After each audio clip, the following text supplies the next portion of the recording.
When I come to these events are the most exciting ones for me. I love listening to the panel. I love hearing the insights. And for me, this is a place to mine gold.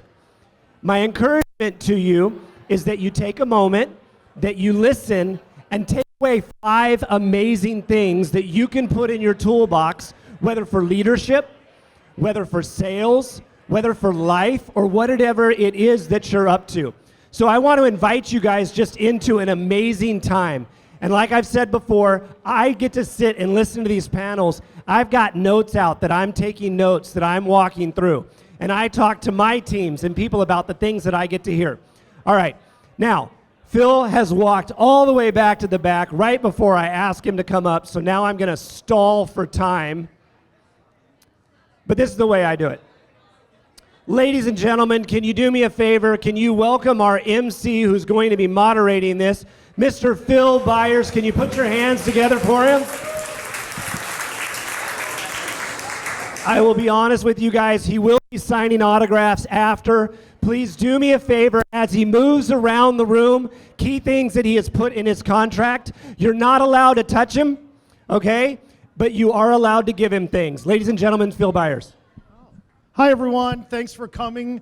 Welcome to 2024. I'm not going to spend a lot of time buttering all these people up. I'll introduce them one by one, but I'm just excited, as I am every year at this time, just to see everyone's face, to see everyone together. I often think, maybe you do too, that I just can't stand to be in a room full of realtors, but this room always feels a little nice to me. Can you guys hear okay up here in the front? We doing okay? All right. Okay, we're going to get going. Let's not waste any time. We're going to start with our panelists. I'm going to introduce them as I ask them questions, and we're going to start with Carrie McCormick. Everyone know Carrie McCormick? How about a round of applause for this? I did this thing where, for an introduction, I wanted to write down 3 things that I know about them and then tell a story. The story won't be long, nor will the 3 things. Okay, she's got billions in sales, super luxury. Her online social media presence is gigantic. We all know that. Do you guys know that? Follow Carrie McCormick. I started following her last night. But she was like hardcore about getting these questions for today because she's that committed to making sure that she brings you guys great content. So Carrie, thank you so much. Welcome. But you didn't send them. I did. I'm just joking. Kind of send them. Anyway, here we go. First question to Carrie McCormick. It is 2024. Today is February 1st. We've already had a month in this new market. What are you, vibe-wise, getting out of 2024 versus 2023, if anything? Absolutely. So, hello, everybody. I'm excited to be here. I would say that 2024 has started off extremely strong, and hopefully all of you guys feel that way too. I feel like consumer confidence is back in the city. I mean, it was really right after late December, we started getting calls, we had showings, it's just been nonstop. So I do think this year versus 2023, again, it started off strong, consumer confidence is there, and I think we are gonna have an amazing 2024 in Chicago. Are you actually feeling it in your business though? Like, does it feel different on February 1st of 2024 than 2023? I do. Again, I think it goes back to the consumer confidence part of it. I think last year people were a little shy, you know, especially with interest rates or the job market or stock market or whatever it is. It feels like people are happier. They're excited to get into homes. I do think that consumers, though, are full of knowledge this year, too, and so they're being a little more cautious about what they purchase and picky, but they're ready to go. And, you know, I feel like there's pent-up demand in the buyer market, so we're feeling it strong on the sell side. Cool. Thanks, Carrie. Thanks. I'm going to talk about Jeff Lowe next. Do you guys know this guy? He's doing okay. Jeff Lowe, he's at Compass a bunch of years. We know about him. He's kind of like the guy that we all look up to. #1 agent in Chicago for years and years and years. This is a story I want to tell about Jeff Lowe, though. It was like 3 years ago, and I was parked on a Saturday. I never told you this story. I was parked on a Saturday outside the Compass office. It was one of those days where it's like snowing, cats and dogs. And I was talking to my brother on the phone, and a car pulls up, and it's Jeff Lowe. And he jumps out of his car, and he runs into the office on a Saturday snowy afternoon. And I'm still talking to my brother, probably about nonsense. And then he comes running back out, keys, lock boxes, files, bag, jumps in his car, and goes off. And just as an agent that's been doing this 20 years, I love to see that Jeff Lowe is out there cranking in a snowstorm. Everybody, let's welcome Jeff Lowe. I told you that I would butter them up. That is a true story. Why was he in the snow? Jeff, are you feeling it? You got a huge business. Do you feel 2024 being different than 2023? I do. I agree with a lot of what Carrie said. We're still gonna have to see how 2024 pans out because we still have an inventory problem in a lot of the smaller markets on the north side and on the North Shore. I think in the Gold Coast and River North, I think that you still have enough inventory to meet the demand of the buyers. But I think that now that rates have come down a little bit, I think some people that have wanted to sell their homes and either relocate or upsize, I think some of them are feeling a little bit more comfortable now. Where last fall, I think a lot of buyers were very timid because of that. They really saw, it was really tough with the Fed. They raised rates so quickly that it really just shut things down. So we're definitely, the demand's definitely there. We'll just have to see how many sellers decide to put their homes on the market. Is there a smoothing out, do you think, of just attitude in the buyer pool? I'm sure everyone in this room has an opinion about it, but I'm asking Jeff Lowe. Do you think there is a little bit of a smoothing out of the attitude about interest rates versus, say, 12 months ago? Again, it'll be interesting to see because it's so early in the year. I think the Fed and everything you read says that rates are going to go down throughout the year. So I'm seeing some of my buyers are saying, well, maybe I'll wait 6 months. And I'm like, well, you can always refinance. And so I think that's a lot of that's going on. I do think that I'm seeing in the buyer pool is that they want to have more power because they feel like they've been walked all over. Again, there's some markets that are a little bit different, but for the most part, buyers have felt very much like it was a seller's market during the entire pandemic. And I think buyers want to be more emboldened. They want it to go back to more of a even-keeled market. Again, in some markets that's there, but for the most part, it's not happening yet because there's just not enough inventory. I think that's a really interesting point. I hadn't thought about that. Buyers are tired of competing all the time. There's some buyers, I'm sure all you guys have seen it, buyers that bought at the beginning of the madness and then have to sell and buy again within that madness. For sure, and I'm sure everybody in this crowd has buyers that they went through 5 bidding wars and they said, all right, I'm done. I'm just going to rent for another year. I'm going to stay in my house because I don't want to go through it. It's an emotional roller coaster losing out on multiple offers multiple times. So. Thanks, Jeff. I'm going to go to Sam next. Now, look, I don't know Sam that well, but we had a lovely conversation on the phone. This guy's been around 20 years. He's like the Andrei Rublev of Chicago real estate for any tennis fans in the room. Anyone? I don't think so. Okay. Always there, always in the top 10, always pushing. And I didn't know this until I looked on their social medias this morning. This guy has an 8-pack. I know it sounds weird to say. Joe Siciliano was like, how do you know that? I'm like, look on his Instagram. But he's a great agent. And I will say this, in the pre-interview I did with Sam, all this guy talked about is how seriously he takes the job, how much it means to him. Ladies and gentlemen, Sam Shaffer, welcome. And I'll give you a question, Sam. You tell me from your perspective, kind of the same thing. Do you think 2024 is different yet, just from your own perspective? And what other attitudes, if any, do you see changing this year? Well, first of all, before I answer that question, I just wanted to thank Andy for hosting this event today. Thank you, Andy Burton. Yes. And I really appreciate you doing it in the morning. That way I can make it to my CrossFit class at noon, so that's important. And then also, just a quick story before I dive into your question. Literally just the other day, my wife's scrolling through Instagram, and I'm in the kitchen cooking and cleaning, and one of the things that maybe we'll talk about is always try to make yourself look good. And my wife's like, do you know Carrie McCormick? I'm like, I know her. She's like, those Instagram posts are off the chart, amazing. I love it. So it's very cool, and I don't want Matt to feel left out because I'll be watching his videos once in a while, and my kids will walk by and be like, oh, is that Laricy? I don't even know who this Matt guy, I don't even know who he is. I don't know how he got on this panel. Carrie told me somebody to ask you about the Ferrari. We'll get back to it. Anyway, that's great, Sam. Go ahead. So 2024, for me personally, is starting out terrific. We put in plenty of offers, and ironically, things haven't slowed down, and we're seeing multiple bids right out of the gate. So we're preparing our clients for a very challenging and uphill battle to win bids and land contracts.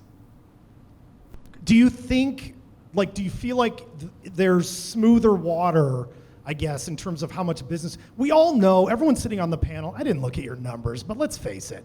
You were down last year. Everyone was down last year. Do you feel like there's going to be a change? All right, I saw those weird looks. It's okay. Do you think there's going to be a change in 2024? Or are you experiencing a change? Like on February 1st, did you have a busier or more productive January than you did in 2023? I would say it's all individualized. For example, you might catch lightning in the bottle and land a big client, and all of a sudden, how are you doing? Well, I'm doing amazing because I have a couple big closings coming up. So I think for me, it's just head down and try to stay consistent and not try to get too high or too low, and just keep focusing on the little wins. Try to get a win a day, and that's been my major focus. Love it. Love it. I mean, it's probably the charge for everybody in the room, I would say, to just stay focused. Thank you, Sam. I'm going to introduce this other guy. He squeaked onto the panel. You know him. He's number one in Chicago, I guess, or there's something going on with that. He's done billions in sales. I got to tell this story, though. I did a deal with him last year, and it was the smoothest deal. And we've done a few deals over the years that were very smooth. But he sent me the cutest flurry of emojis when we put the deal together. And I know we all think of him as a real hard ass, but I think of him as sending cute emojis all the time. It's Matt Laricy, everybody. I mean, that's what those emojis are for, though, right? You got to use them. It was very celebratory. I felt a bond with you, Matt Laricy. I was excited. It was very sweet. It was very sweet. They were mean emojis. He's really, really tough, everybody. Okay, Matt, I lost the mic. What are you experiencing in 2024? Same thing, everyone up here's got pressure. I mean, to me, the market's been extremely predictable. It's going exactly as planned. It's an election year. I don't know, do we want to talk about who we're voting for? No, we don't. No. Okay. I thought we were going to get interesting here. Get really violent. Why don't you talk about how the election year could affect the real estate market? I get it. Right. So here's what happens is that, people are magically the water turned on. It's no, we're all rats in a rat race, okay? And there's a Game of Thrones world that's happening, and we're all just kind of filing in place, right? So what we thought would happen is we would see a spike in interest rates in the fall, and then the feds would come out and magically say they're wrong about something, and magically the rates would drop. Because during election years, the party that's in power always does something crazy for the housing market, because housing is something every American can relate to, and if you have a strong housing season, you're going to be like, hey, the guy in power is fucking awesome, right? Let's vote for him.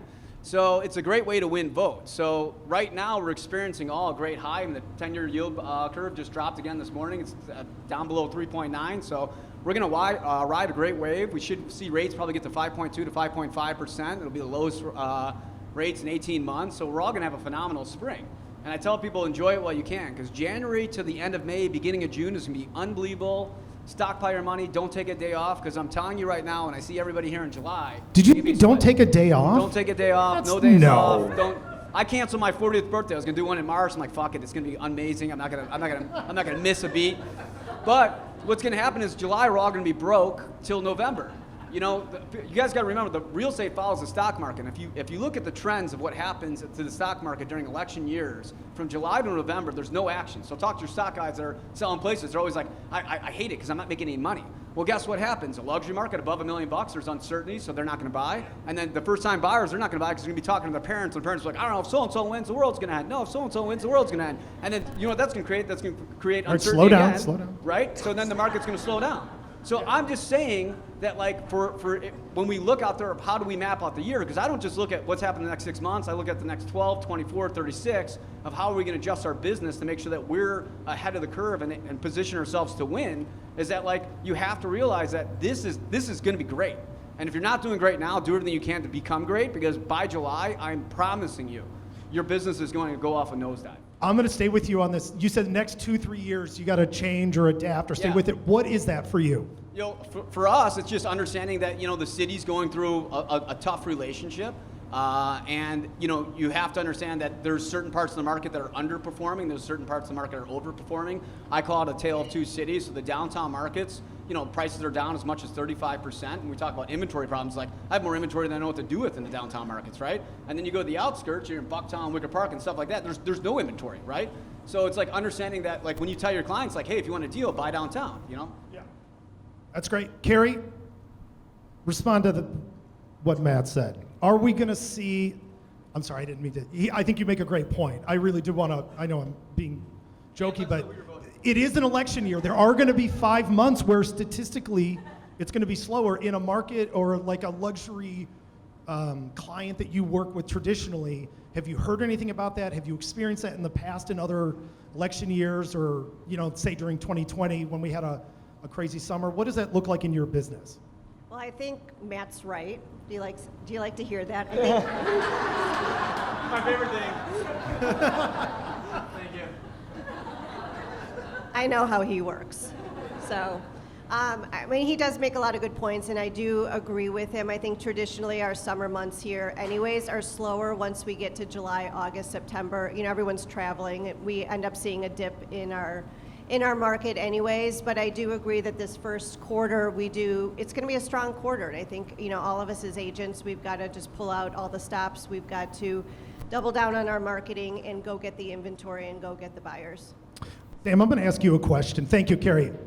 Just compare today, early 2024 to, say, pre-pandemic.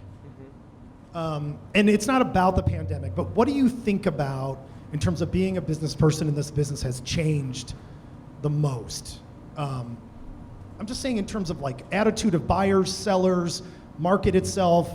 If you were to just sort of rewind 5 or 6 years, what do you think the biggest difference is right now? I would say for me, coaching clients how to win bids. It's gotten really competitive for buyers with low inventory. So back in the day, clients would have what I'd say poker face. They'd walk into a showing and they wouldn't really reveal how they felt about the home. And I've had one example where I had a client, we toured a property and we left and I'm like, what did you think? She's like, I loved it. I'm like, I had no idea that she loved the home. So I said, well, next time we go and view a property, it's okay to like share how you feel. And she did, and the agent's like, oh, you like this one? I have something off market that I can show you that you'd love even more. So I'd say bedside manner with clients today versus, pre-pandemic is really important. So I always encourage my clients, like, be on your best behavior, be fun, be lovable, have it's important to advocate for yourself because a listing agent, their goal is to sell the home and they want to provide the most seamless and smooth experience possible for their sellers. And they're going to vet the buyer. Yeah. So I'm always trying to coach my clients to say, be pleasant. Yeah. And I think that's a big difference between, pre-pandemic.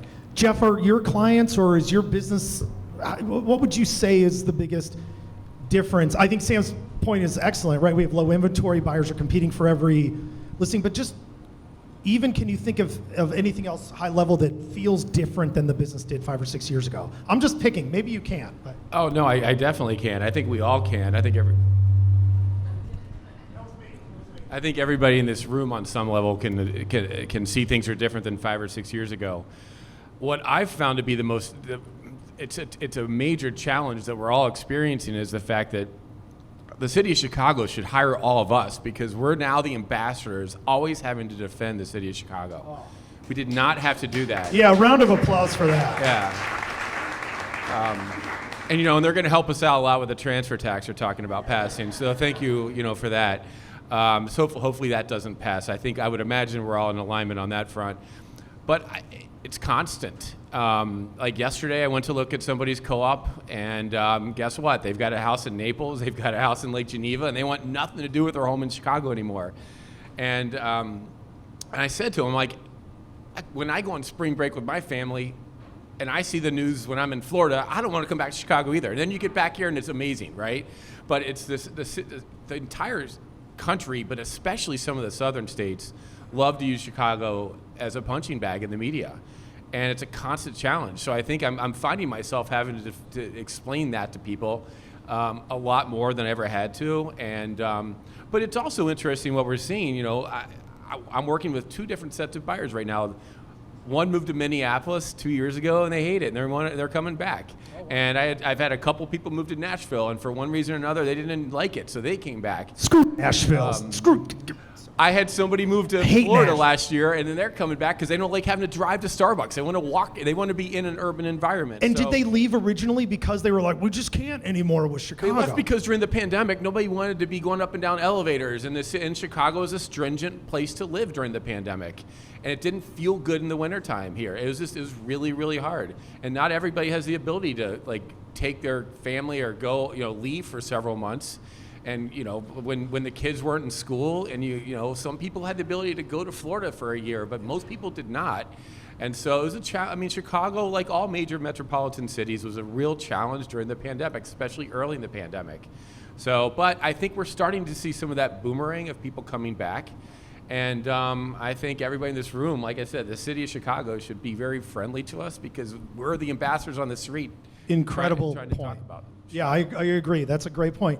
I love it. Carrie, I can see you itching. Say something. Yeah, no, he brings up a great point. And I think during the pandemic, what we saw was a lot of our clients move out of state or move to Oswego or Naperville or, wherever it was because they just wanted to get out of the city. And I am getting the calls back of, we made a mistake, and they want to come back to the city. So I think it's a good reminder for all of us as brokers to reach out to those clients who did move out of state 2, 3, 4 years ago. Just check in with them, see how things are going.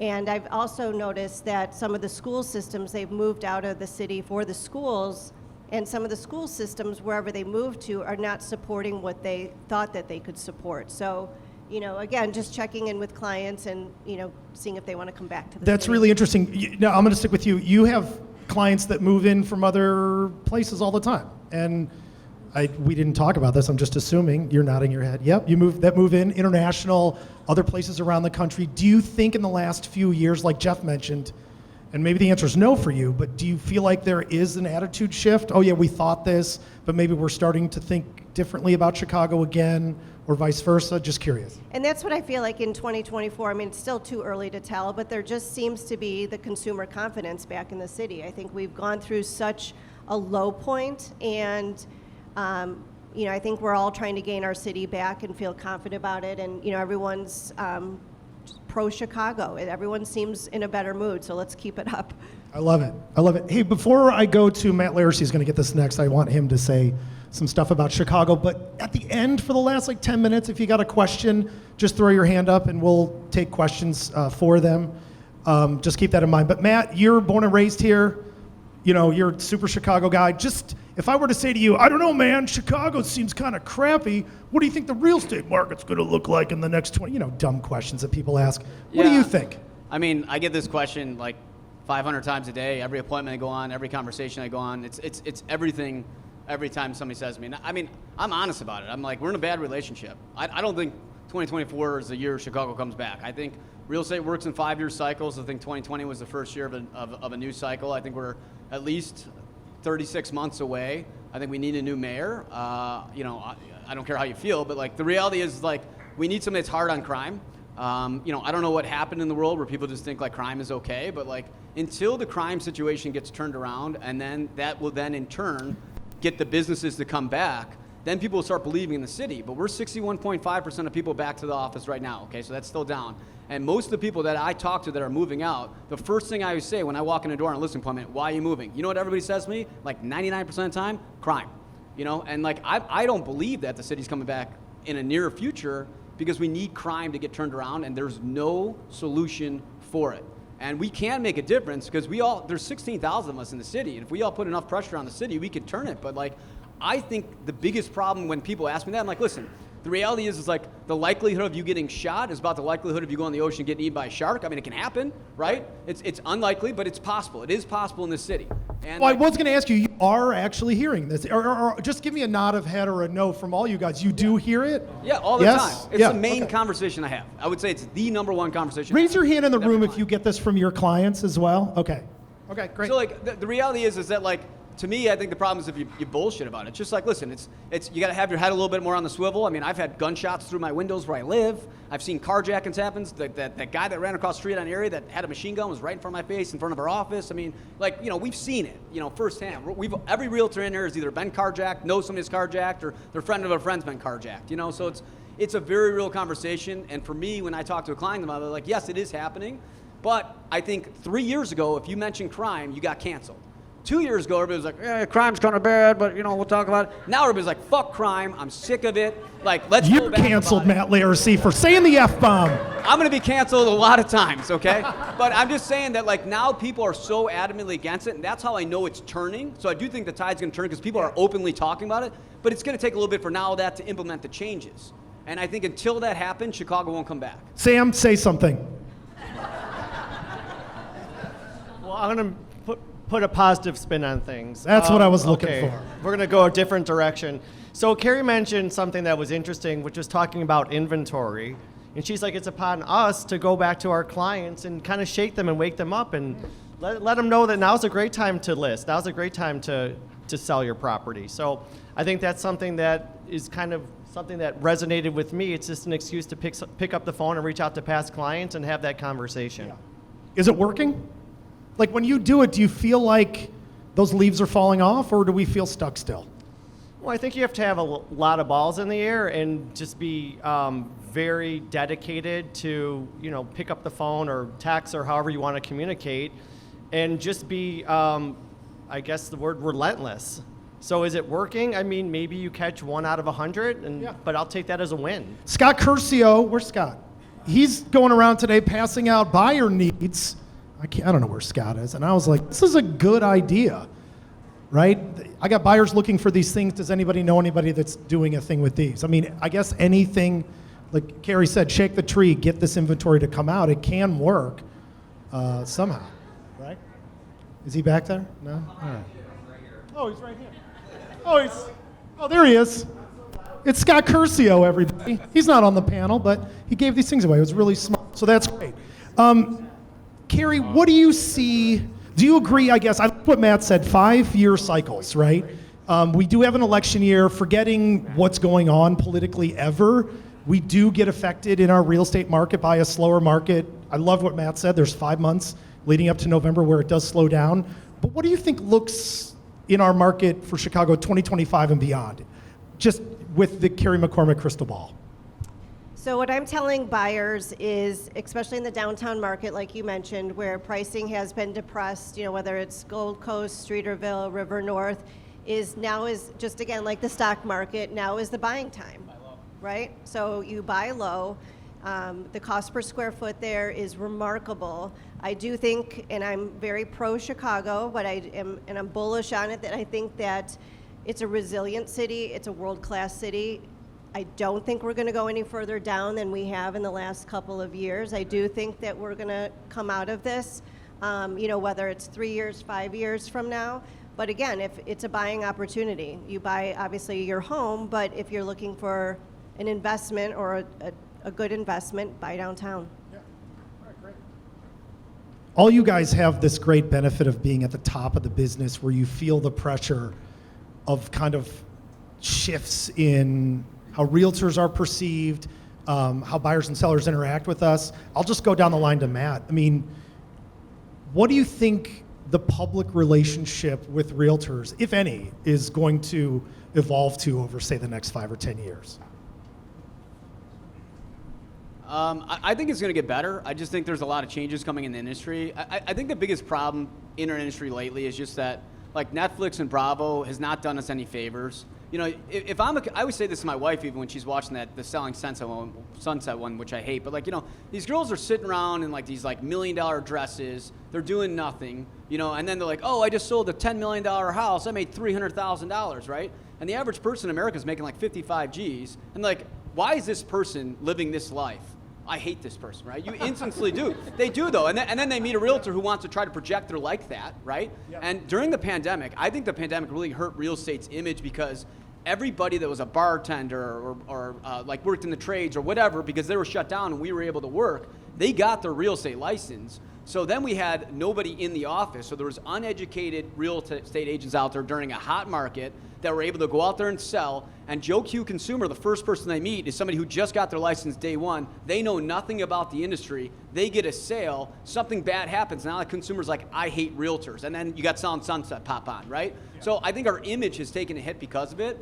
I think everything that's happening in the industry, it's going to weed all those people out, and the strong are going to survive. And I think 5 years from now, people aren't going to give a shit about anything else that's happening. They're going to be like, these guys are like resilient. They've been through a lot. But I think short term, we kind of got to kick out that bad phase. I wish they stopped making these damn TV shows and just show like, hey, like it's midnight. We're still answering a phone call about a $100,000 deal and getting belittled about what a piece of shit we are. Where's that TV show? Yeah. You know, where's that call? I agree. You know? Yes.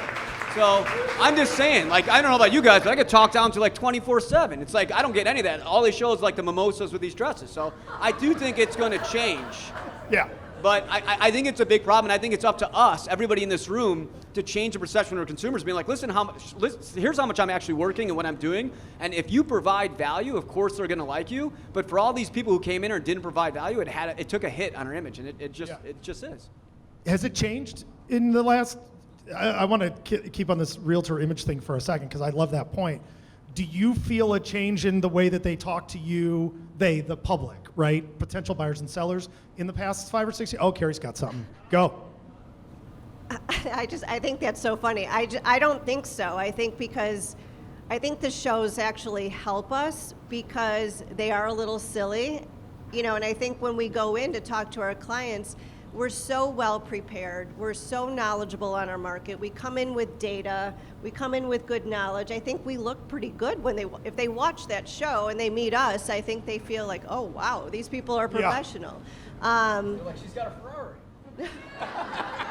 As Matt said though, they don't show the midnight phone call on the $100,000 piece of crap, right? They don't show that. And Matt is taking that call. I've taken that call. We've all taken that call. I think we all have great value. I think, we're all very well respected. 100%. And hopefully my clients are not watching Selling Sunset. Thank you. You guys, Sam, what do you think? I mean, is there a perception difference? And have you felt it? I'm just curious. Or will there be a difference if there hasn't been?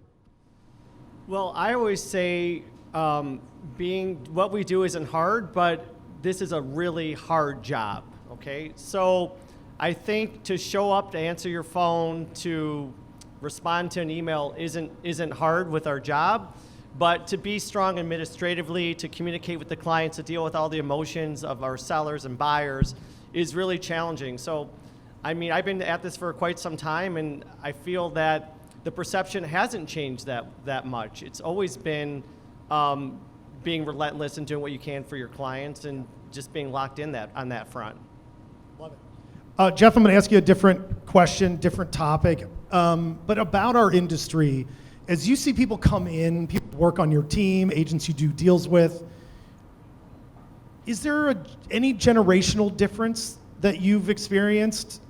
Just out of curiosity, and are you doing anything to sort of grow the future of agents, or what kind of connection do you have to the future of our industry, if anything? And if you're, I have none, then I'm sorry. He has like 4 questions in one, but okay. I guess I'm saying, like, what do you think about young agents? And just tell me your impression of, you've been around a while. Not that long, but sometimes. They're called Gen Zs? I think they're called Gen Zs. Yeah, I don't know. Stockity tick kids, you know? Okay, no crosstalk. All right, Jeff?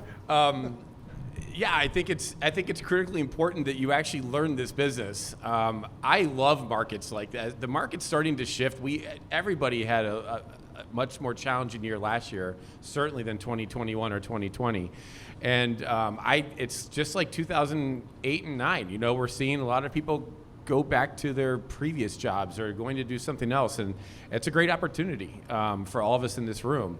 But yeah, I've got a wide range of age groups in my group, and we had a meeting a few weeks ago, and one of the topic was, you guys all need to do more. I can't do everything, but really it was about, if you're at a cocktail party and you're with a bunch of friends, and they're going to want to talk to you about real estate.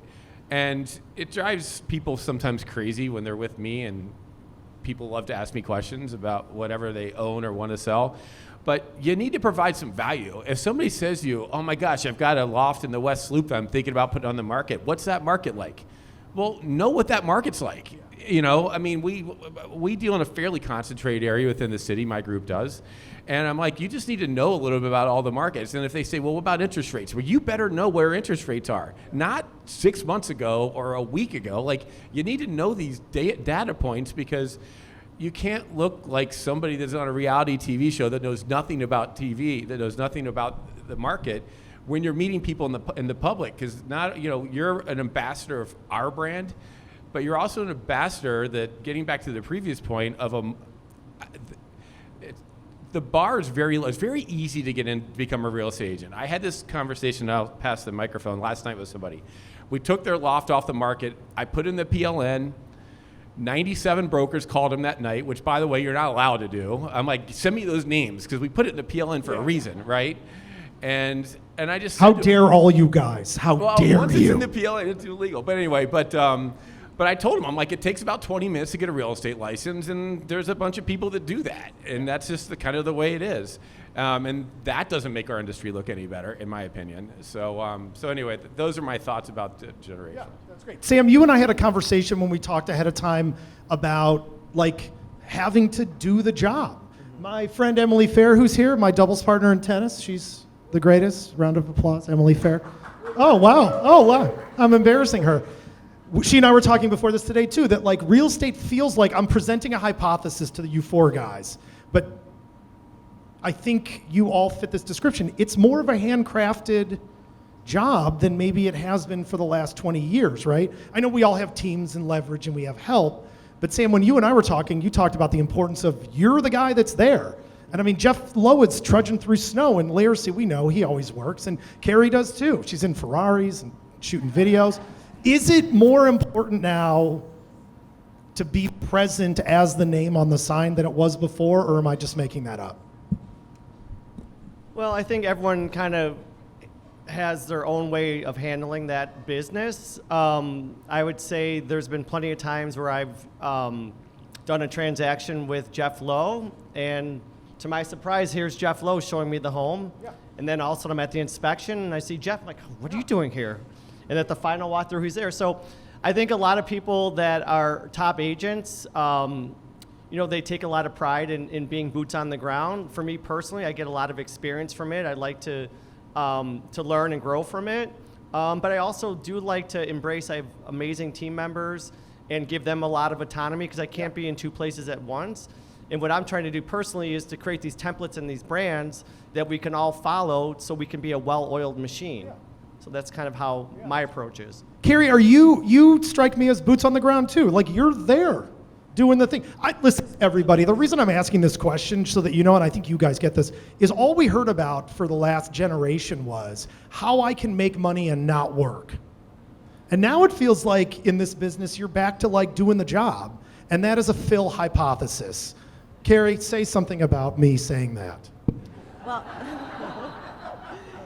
you are correct too. So, I think from a young agent standpoint, I've been in the industry for 20 years, for a long time. 10 years ago, no one knew who I was, right? So, it took a lot of patience. It took a lot of hard work. It's a lot, to get to where each and every one of us is. And I think, one of your questions was about young agents, and a lot of people just want, a year in or 6 months in, they want, the $10 million listing or whatever it is. And it's, of course they're great to have, but you need to work and have that knowledge and respect to get there. I don't know if that's answering your question, and now I forgot what your question was, so I'm sorry. Boots on the ground. No, you're good. Keep saying stuff. Sorry. No, I'm just... You're not even listening. No, I needed to I was doing a little time check, everybody. But I don't know, I really had this impression, an epiphany I had last night. I was talking to my friend Alex Walking, if you know Alex Walking. I was telling him I was going to be doing the panel today. And we both noticed that for all four of you, you're present. More than maybe if I would have done a panel, say 5 or 6 years ago, where we would have had a lot of people talking about how I'm not even present. And No, I we just, all are, and I know that when we all do showings and, of course, we all have, our backup and whatnot. I think for the most part, we're all 100% there for showings. well, or just present with your clients and business instead of Oh, just yeah. obsessively leveraging yourself out of the business. Sam made a great Absolutely. point. Obviously, you're going to have teammates. I've worked with all of your teams. They're all great. But, Matt was the one that sent me the flurry of emojis, not Matt's assistant. And it was very, very cute. It really was. So I don't know. It was a little hypothesis that it feels like I've been using this phrase, handcrafted real estate. Matt? Yeah, I mean, first off, with the younger agents, I think the biggest problem, and we tend to get a lot of these like 19 to 23-year-olds that call me to join, and it's an instant gratification. It's like the first thing they ask is like, how do I make $20 million in the first 2 years? I saw it on, TikTok. I'm like, okay, like I want to join that too. But I always tell people like, in my first 3 years in the business, I made $17,000, and people don't realize like it's hard, this isn't like an easy thing to get to. And then, what happens is, and I see this in the numbers for a lot of people, is people get in the business, and especially in the last couple of years, newer agents, you got in, you had a great couple of years, and then you hired this big team. You didn't really actually ever understand the business. Your team members don't know anything. And then you go from $50 million to $5 million, like what happened? It's like, well, you never put in the time and effort to actually understand the actual business. And I think that's the biggest problem with their industry is that people don't understand the business. They have a good network, or they come from money, and they're able to kind of catch some lightning in the bottle and have a couple good years, and then they shrink to the bottom. And I think if you want to be a leader, you need to grind for a good 5, 6, 7 years and put in the time, and then you build a team around you. Like the way I operate, I always compare myself to Patton. I'm on the front lines. I'm in the trenches. Yeah. Like I'm always going to be there with my troops, and I don't think it's anything wrong with saying like, hey, my assistants are the best. Right? Because like that shows my leadership. It shows that, hey, like I'm here leading a great ship, that I'm able to hire people around me that also do a great job. And I think when you get to a certain point, you can have help because there's only one of us. You can't replicate, at this point, you can't clone people, at least from what I'm aware of. He's working on it. Yeah, it'd be nice. But I'm saying like, so I think people out there have to understand is that like, you're not going to do, if you do $50 million in your first 3 years, like you got to understand that you have to keep building on that and leveraging it rather than taking your foot off the gas. And I think for me, when I talk to younger agents and newer agents getting the businesses, that's the first thing they bring up to me is like, how do I make $20 million in a couple of years? And it's just not realistic. And that's what I was getting at is I just had that epiphany last night talking to my friend going, these guys are all present. I mean, I told Alex the story of Jeff Lowe in the snow. That's a true story. It's like you guys are actually out there doing it, and I just had noticed that it might feel like, again, it's a little hypothesis, but that maybe we're shifting back to like you got to do the job a little bit more than you did before. So just curious about that.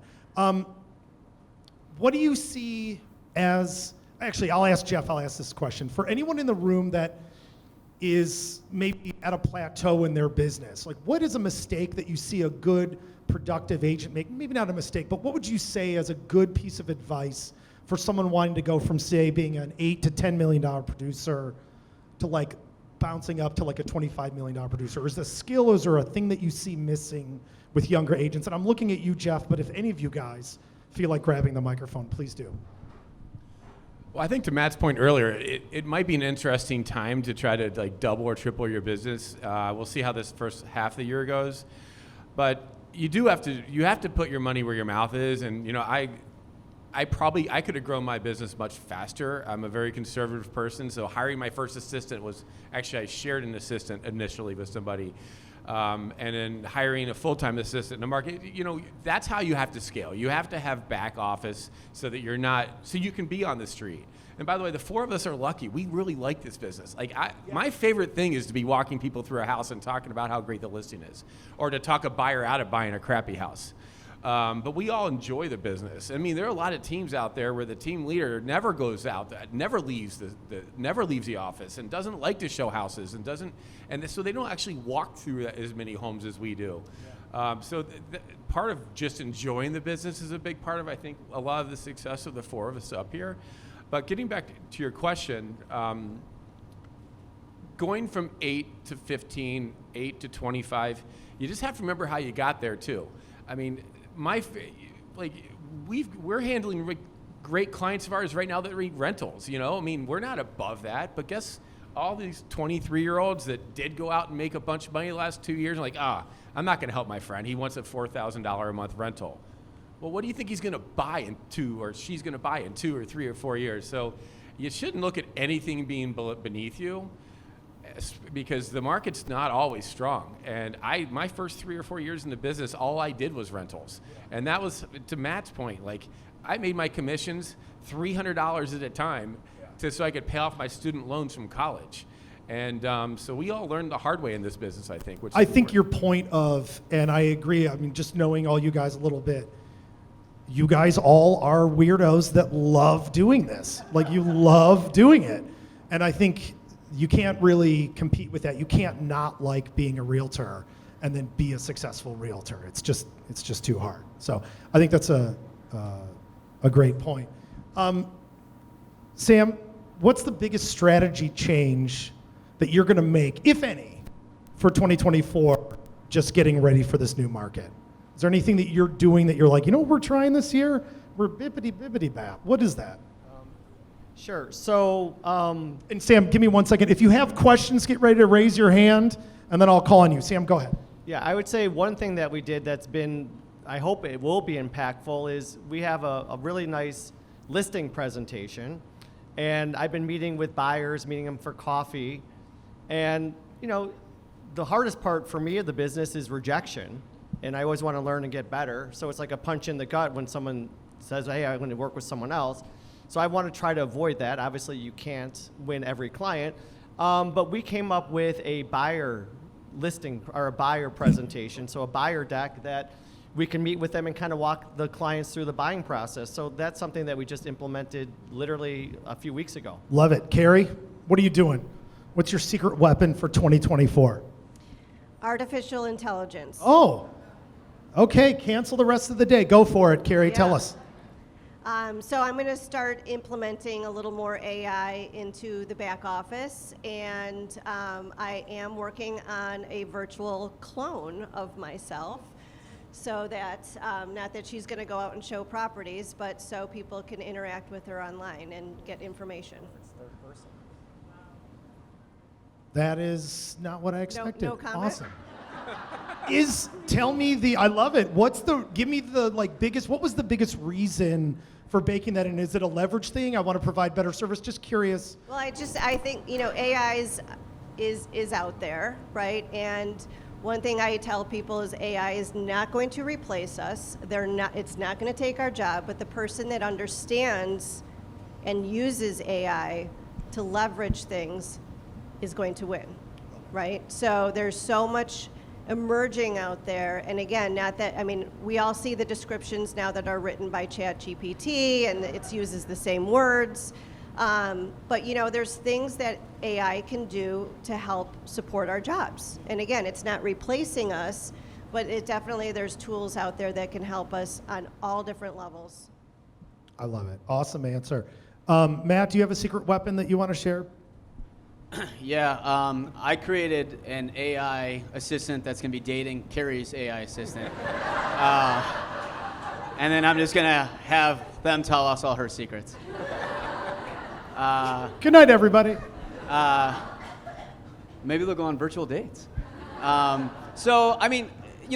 always looking at new technology and stuff like that, but for the immediate future, what we're doing is we kind of knew going into this year where the market would be. So, we hired a new staff member to help out during busy season. We hired aggressively on some new agents to help with boots on the ground to take advantage of what we thought would be a crazy front half, which is producing so far.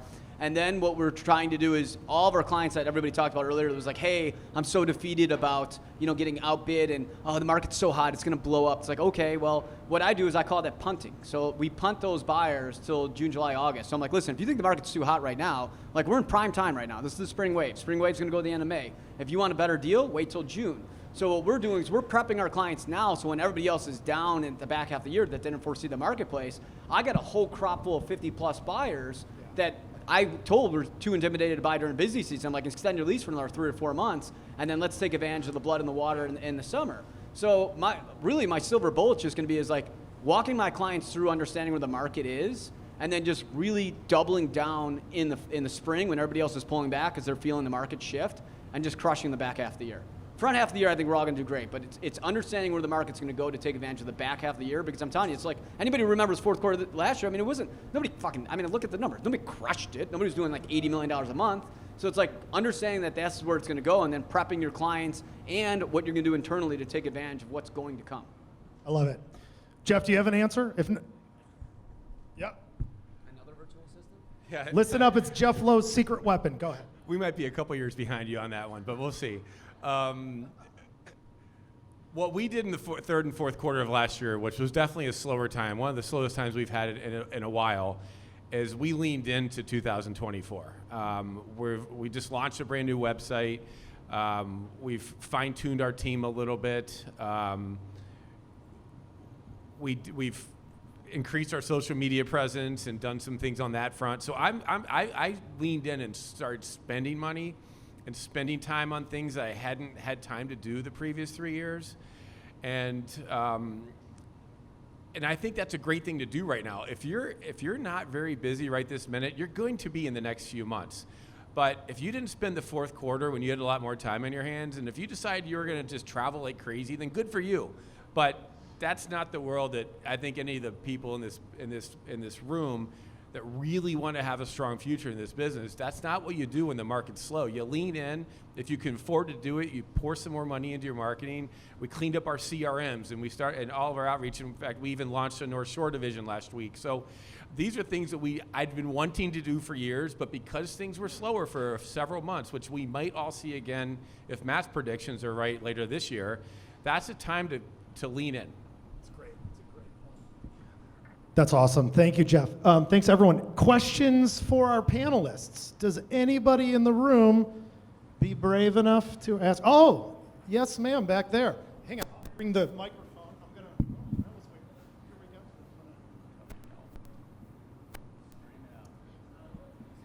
we go. Hi, thank you guys for sharing all your thoughts. Social media has been mentioned a couple of times. We all have seen Carrie. We've all seen Laricy. I want to understand how you've leveraged that to either produce warm leads, or how that's helped you in your business, or is that really just something to say, hey, I have a blue check mark, I'm killing it in social media, and that's it. So just curious on how that affects your business. Did you guys get that? It's just how are you using the power that you have to turn it into business? Matt. I mean, for us, I use it more as like brand building to showcase who we are, and like we always follow all of our clients and stuff like that so they can stay up to date with us. I mean, we get some sales off it. I wouldn't say it's like our main producer for sales, but I look at social media more like if you want to see like who we really are and what we're about, this is what it's for. I know everybody does it differently and everybody has different strategies are great. I just try to, I think it's a good way that in the 80s you would send out mailers and bus benches and all that. I'm not saying there's anything wrong with doing that, but I'm saying like, in today's day and age, a great way to stay in front of your clients a lot quicker is through social media and constantly remind that you still exist. And I think by utilizing social media that way is the way I kind of look at it mostly. Now, wait, Carrie's going to squirm. I'm coming back to you. I'm going to Jeff, just because Jeff mentioned it. You said you did some tuning up of your social media this year in sort of when the sun wasn't shining in the back half.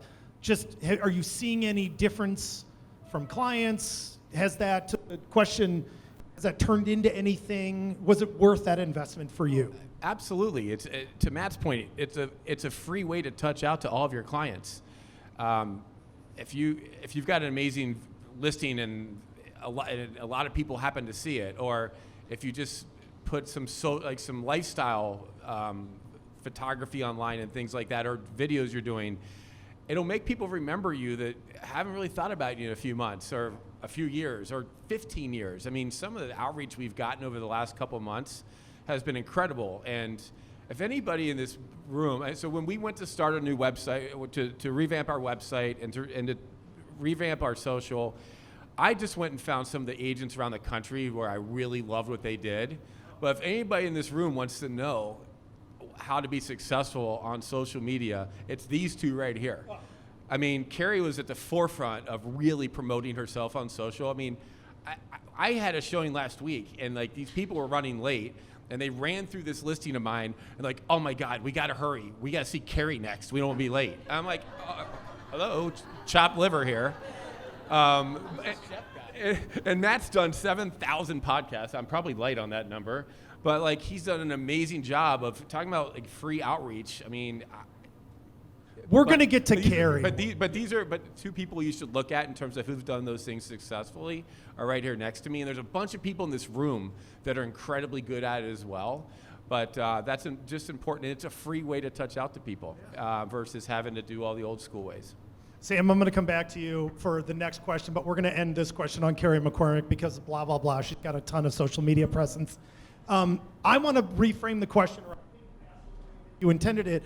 How does this translate to actual business for you with all the work that you do on social media? Can you just talk about that? Well, first of all, I want to say thank you, Jeff. That was very nice of you. It is a branding aspect of our business. It was never intended to be the reason and why we sell things. It's really just branding. I feel like social media has taken over a website. I think back in the day, people would go to your website and look at things, but now the website is still important, but I think it's not as important as your social media profiles are. I think that's where they look and do their research on you.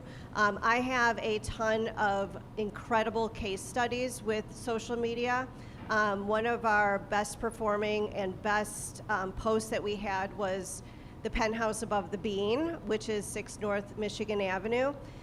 That one, we did a video and an Instagram post that got over, I don't know, 10 million views, and it circulated to so many different countries, and we had so many different people that actually flew in just to see this property, from Switzerland to LA to, I mean, it was all over the place. I got to meet John Mulaney. He came to go see. So there was some amazing people that came in, and it was truly from that one post. It was one post that went viral and we sold it. And I do think it's interesting that even you, Carrie McCormick, of great social media fame, say it's a promotional tool. It's not the thing that brings us business. And I never rely on one source. I mean, I still do mailers. I still do, obviously, social media. I do magazine ads. I still do calling campaigns. I still do all the grassroots marketing that I think we should do because, again, it's a branding. It's just that is one part of my marketing tool. Great answer. Other questions from somebody? Somebody's got a question. Oh, hi.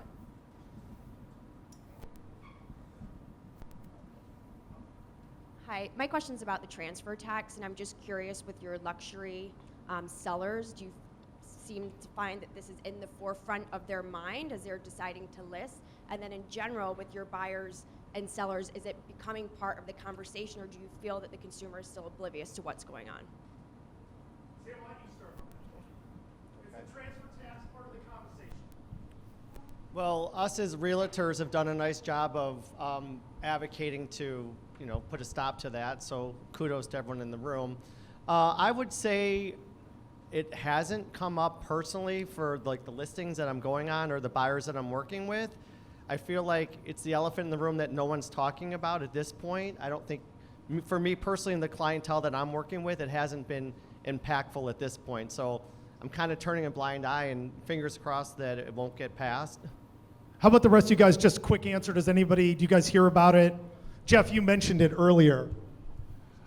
I think it was very much talked about a year ago, and I think that the banter has quieted a little bit. The problem is the vote's in 6 weeks, so it's going to be starting to be talked about a lot more. And I think people, especially in this room, you need to be ready to talk about it. I'm being asked to co-host fundraisers right now to raise money to work against it. TV ads are going to start coming out next week. It really matters. Is it going to decimate our industry? No, but it's just one more thorn in Chicago's side that we don't need from a real estate perspective. Yeah, and I'll say that I wrote 2 offers this week for multi-million-dollar places, and both of my buyers said, tell them they better take this deal now before the tax comes and, depreciates the property. I mean, I'm having the conversation a lot with, especially with my buyers. My sellers aren't bringing up as much, but buyers, especially my buyers out of state, specifically from California, are bringing up. I mean, if we look at LA, what's happened to them and their luxury department of how, the percent of sales that they're down, it's extremely important for everybody in this room to talk vocally out about the mansion tax. I mean, if every realtor did tell their clientele to vote no, we could make a difference. But I think the biggest problem is that everybody does the let George do it mentality, meaning like let somebody else do it, or I don't want to offend anybody. I mean, I've lost some clients saying that I'm against mansion tax. I'll tell you right now, I have. I've had some nasty emails from really good clients being like, I can't believe you hate homeless and blah, blah, blah. I'm like, it has nothing to do with the homeless guys. It has the fact to do with that we're getting taxed to death. We're pushing businesses out. People don't want to come in. And yes, I don't think Chicago's going to be a Detroit, but it could. It could. If we keep doing stupid shit, bad things will happen. And it's up to us to fight back and educate our clients. And I don't care, you cancel or whatever, there's nothing left to cancel if the city doesn't exist. And a mansion tax is gonna crush these businesses, which is gonna crush people coming in. There's a thing called domino effect, and it starts at the top. And it's really, really, really important that everybody in this room educates their clients to vote no in March for this tax. I cannot stress this enough. And don't do what happened when nobody went out and voted for the mayor and be like, well, the city's shit again, but I didn't go out off my ass and do anything about it. It's important that you do something about it. You really have to. I'm telling you, it's going to crush our industry. I don't agree with that it won't have that much harm. I think it's going to have an immediate impact on the businesses, which are already have their knees taken out from them. Drive down the Loop or in River North and look at the empty storefronts. Okay. Round of applause. I think you should be mayor. Carrie, go ahead. I would fucking crush me. Uh-oh. I think it's Matt for mayor. That's the new sign. We're gonna. Did you say for mayor? Is that what you For suggested? mayor. Matt Laricy That's for our mayor? new mayor of the city. God help us all. God help us all. 7 days a week in there, that's what would be happening. The city will not sleep. Okay. Let's do one more question for these guys. Somebody's got a question. Somebody that knows me knows that they would help me out by asking. Oh, it's Emily Fair. It's my tennis partner, everyone. She's right here. She's awesome. Here she goes. All right. Hey, guys. My question is about your people. So in 2024, how are you thinking about your teams in terms of adding people, subtracting people, both on the agent side and the admin side? So I have my entire team here. If you guys want to stand up, I'm going to make you stand up. Stand up, Carrie McCormick's team. There they are. Hey, look at them. We are small and mighty. So that's it. So I keep my team obviously very small. I've got incredible support staff that allows me to be in the field here. I'm very particular about people. I think, it's the brand that we've built that for years, and so I'm just going to keep it lean and mean for this year. Awesome. Sam, I know we talked a little bit about how proud of the people you work with are. Talk just about what your people strategy, if anything, team strategy is for 2024 and beyond. Well, my team's here too. And Oh, someone on my team is celebrating a birthday Oh, today. So happy birthday to hooray. Arlette, who joined us today. So I appreciate that. There's a lot of collaboration with my team, and I'm very fortunate that they like me and they speak highly of me. But I feel very fortunate to have a team that I can learn from as well. So we are also small and mighty.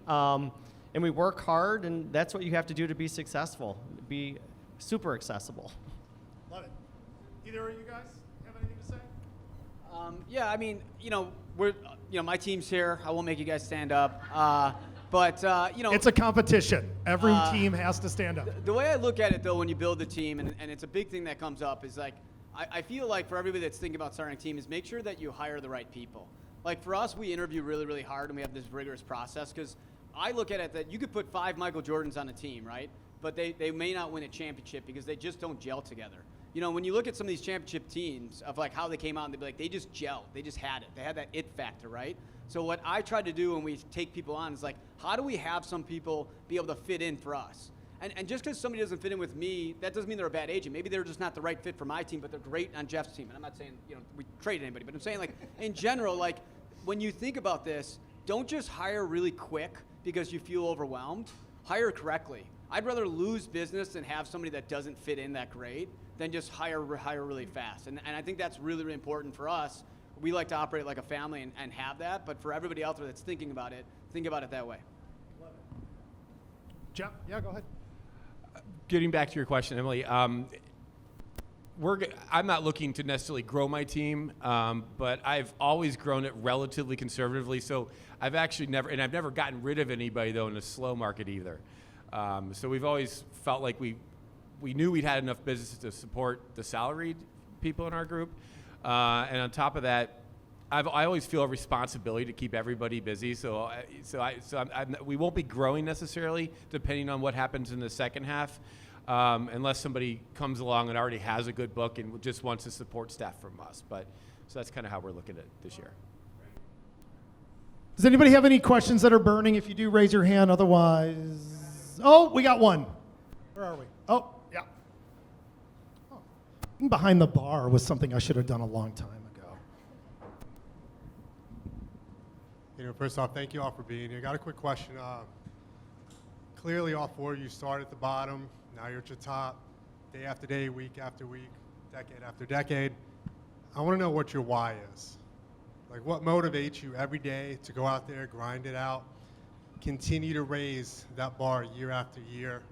Like, what's your motivation? What's your passion about this?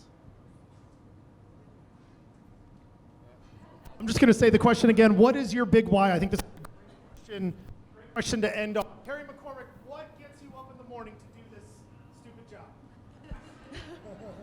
Because my phone is ringing and I have to answer my emails. No, but I really do. This is just a kind of a cheesy answer, but I truly, and my team knows this, I love my job. I love my job. I feel responsible for my team. I feel responsible to my clients of doing a good job. I love, when we close a transaction and honestly, like the person is, so happy in their home or whatever it is. It's just, I'm really passionate about this job. And, I think, I always say, like, you're going to be pulling me around in my wheelchair. I just don't think I'm ever going to retire. I don't think I'm ever going to, I don't say in 5 years I'm going to retire from this job. I love it, and I would miss it if I didn't have it every day. Matt? For me, it's just like, realistically, it's just all I know. Since I was a little kid, it was just all I was around. It's like where my youngest memories are. And since I was a kid, I always was determined to be the best. And that was it. And it's not just beating other people, it's just beating myself. And I every day I want to wake up like a man on the mission to prove that I can be better than I was the day before. And there's just a fire in my belly that just thinks that I can always be better.